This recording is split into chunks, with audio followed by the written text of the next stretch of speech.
वासवी किरानालू महाना magazine के editor व publisher Soma Trinath Rao ने आज आजमपुरा में वाक़ बीआरएस दफ्तर पहुंचकर बीआरएस रुकन कानून साज कौंसिल व साबिक़ वज़ीर दाखिला मोहम्मद महमूद अली से मुलाकात की।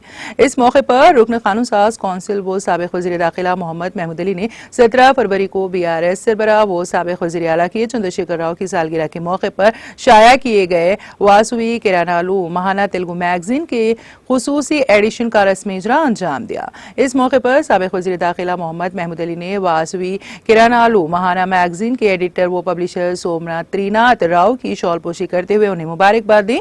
इस मौके पर बीआरएस के सीनियर लीडर सैयद लायक अली भी मौजूद थे।